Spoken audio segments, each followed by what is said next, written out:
Hello friends, welcome to my YouTube channel. So today in this video, I'm going to show you how to enable app icon badges on this device. Simply go to settings, tap on the option notifications. Here you can see the option notification advanced settings. Tap on this one. Then here you can see the option app icon badges.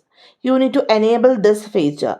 And if you tap on this option, you can see two type of badges, a style, numbers and note.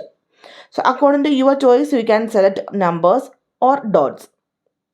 If you select the option number, whenever you receive a new notification, you can see the number.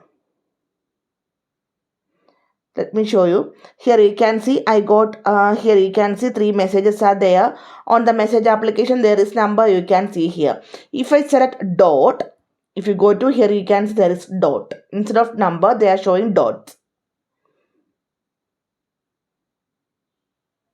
So app badges help track missed messages and alerts.